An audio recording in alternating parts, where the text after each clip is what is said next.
Di antara sifat manusia yang diterangkan Allah dalam Al-Quran adalah suka mengeluh tuh. Kita sebagai manusia sering mengeluh atas berbagai keterbatasan yang Allah berikan kepada kita, yang merasa kita segalanya kurang. Padahal kata Rasulullah SAW dalam hadis Imam Tirmizi, dia bersabda, "Man asbaha minkum aminan fi sirbihi wa mu'afan fi jasadihi wa indahu qutu yaumihi fakannama hizat lahu dunya." Kama qala hadis sahih. Kata Rasulullah SAW, siapa saja yang di pagi hari, ya, di antara kalian ini, kalau pagi hari setelah subuh maksudnya itu ya, merasa aman, nyaman atas dirinya tuh, ya, pribadinya, jiwanya, badannya, merasa aman, nyaman, dan lingkungannya. Kemudian jasadnya juga nampak sehat, ya. Secara jasmani dia sehat, ya. Mu'afan fi jasadi, sehat jasadnya. Dan ketiga, apabila kebutuhan pokok, makanan pokok hari itu mencukupi, ya, untuk dirinya atau keluarganya, maka kata Rasulullah, bagi dia seakan-akan dunia itu telah menjadi miliknya.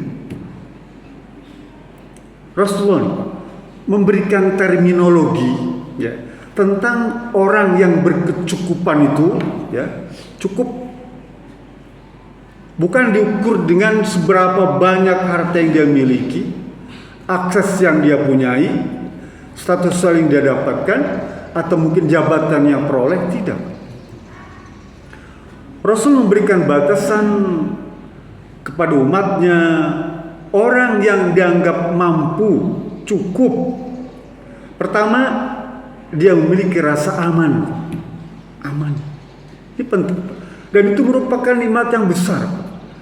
Berapa banyak sekarang ini Pak, di belahan dunia lain, hidup terasa tidak nyaman, tidak aman. Setiap hari ada dalam ketegangan, kekhawatiran, keresauan. Jangan untuk misalnya untuk berbisnis skala besar, untuk sekedar ibadah saja di tempat itu susah Pak. Desingan bom, meriam, mortir, peluru, rudal, pesawat, macam-macam itu mengganggu kenyamanan ibadah. Karena memang tidak aman. Tapi kita di negeri kita, nih, alhamdulillah Pak. Bapak mau bikin apa aja aman di sini Pak. Di RW 13 di Masjid Muhajirin mau ibadah bentuk apa aja silahkan, aman, nyaman, tentram.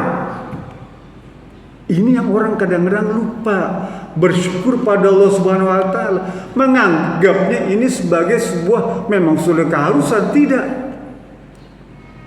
Ini semata-mata usaha. Dasarnya usaha, ya, dari semua warga, masyarakat, umat, dari mulai tingkat rendah sampai tingkat tinggi, dari yang bodoh sampai yang pintar, ya. Usaha. Dan Allah berikan itu berupa kenikmatan rasa aman. Hakikatnya memang dari Allah. Tapi semuanya itu bisa diusahakan oleh umat, oleh masyarakat. Itu yang harus kita syukuri. Tidakkah kita ingin negeri ini, kampung ini, desa kita ini, RW kita ini, Masjid Muhajirin aman selamanya? Harusnya ingin, ada keinginan. Harus ada keinginan agar di kampung kita ini aman, nyaman, tentram. Gak usah jauh-jauh lah. Beberapa hari yang lalu, di Ambon, ya, ada itu kerusuhan. Lah ini kita di kampung kita tenang, aman. Itu yang Rasul bilang, kalau seseorang sudah mendapatkan di pagi hari itu rasa aman, ya, maka dia seakan-akan memiliki dunia dan seisinya. Rasulullah SAW menempatkan rasa aman itu bagai nikmat yang pertama. Yang kedua baru jasmani, kesehatan. Yang ketiga baru kekayaan. Rasul tidak mendahulukan tentang kekayaan dulu, yang hidup yang berkecukupan itu. Tapi Rasul tepatkan rasa aman dulu. Sama seperti Nabi Ibrahim AS ketika datang ke kota Madinah. Nanti Bapak bisa rujuk surat Al-Baqarah ayat 126 tuh. Idz qala Ibrahimu Rabbij'al hadza baladan amina. Nabi Ibrahim berdoa pada Allah Subhanahu wa taala agar kota Mekah itu diberikan rasa aman, keamanan. Baru Nabi Ibrahim minta rezeki. Ya. Baru rezeki. Tapi rasa aman dulu. Rasulullah SAW hadis Muslim, Pak. Rasul bersumpah 3 kali. Wallahi la yu'minu, wallahi la yu'minu, wallahi la yu'minu. Rasul bersumpah 3 kali orang tidak disebut beriman. Sahabat tanya, ya Rasulullah, ma la yu'minu? Siapa yang tidak beriman itu? Alladzi la ya'manu jaruhu bawa'iqah. Seseorang yang tidak memberikan rasa aman pada tetangganya, maka dia disebut tidak beriman.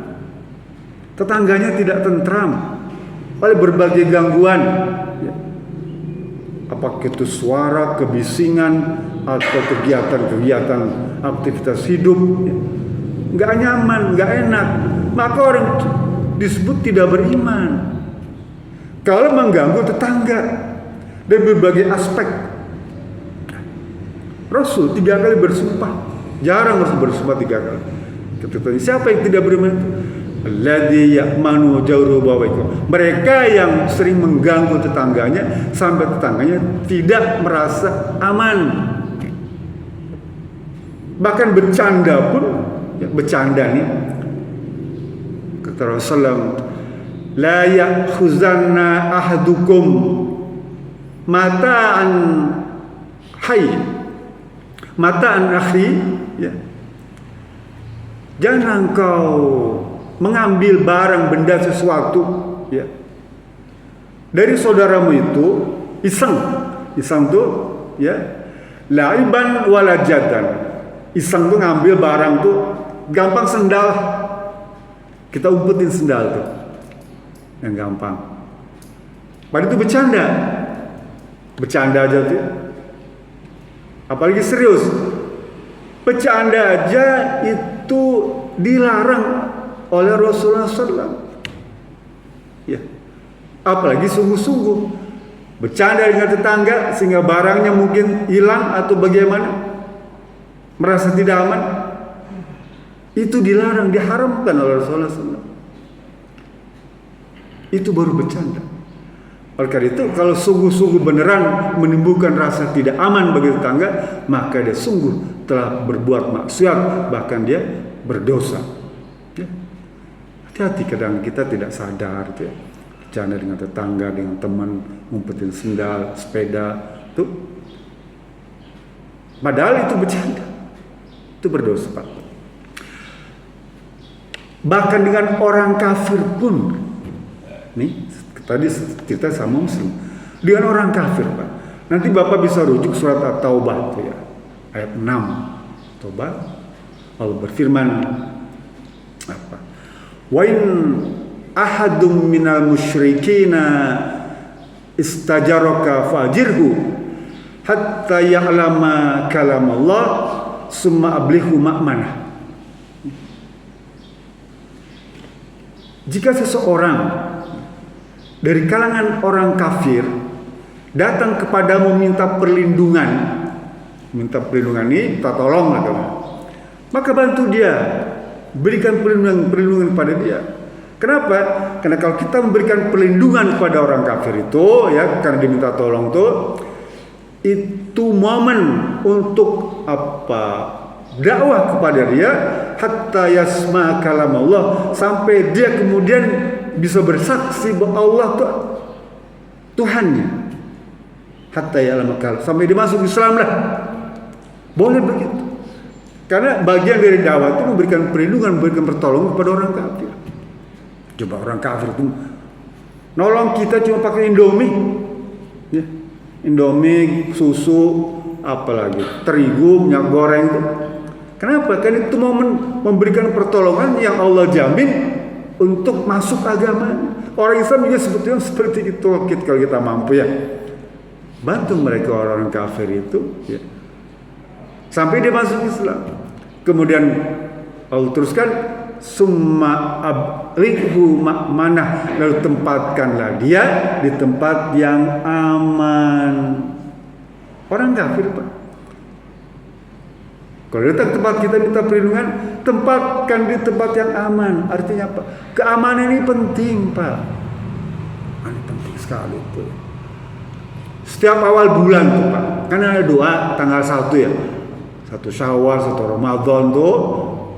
Tetap tanggal 1 saja. Begitu hilal tuh, apa doa coba? Allahumma ahillahu alaina, ya, bil amni wal iman wassalamati bil Islam. Oh iya, itu doa yang diajarkan Rasul setiap tanggal 1, mau 1 Ramadan, mau 1 Syawal, 1 Zulqa'dah, Zulhijjah tuh. Doanya itu, Pak. Allahumma ahillana, Allahumma ahillahu alaina bil amni wal iman wassalamati wal Islam. Ya Allah, aku berterima kasih Engkau telah tampakkan hilal kepadaku dengan rasa aman dan penuh keimanan. Rasa aman lagi.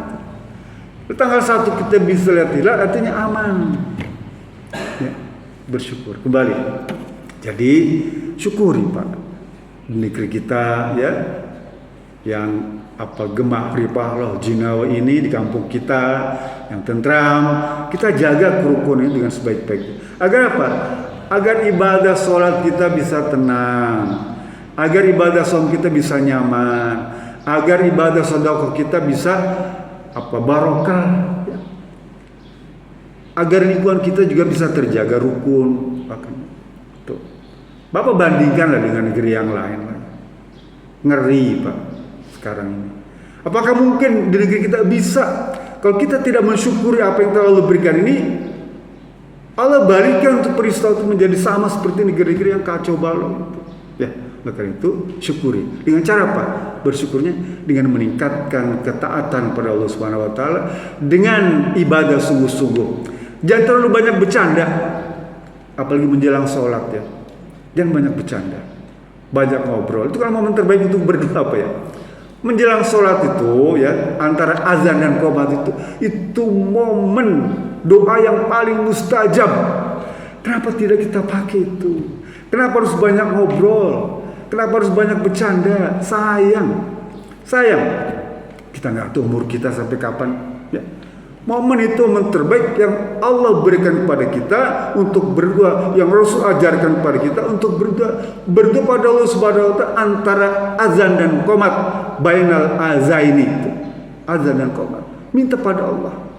Ya, mudah-mudahan ini semua jadi tambahan bagi kita yang kita diberikan kemudahan untuk mengamalkannya. Assalamualaikum warahmatullahi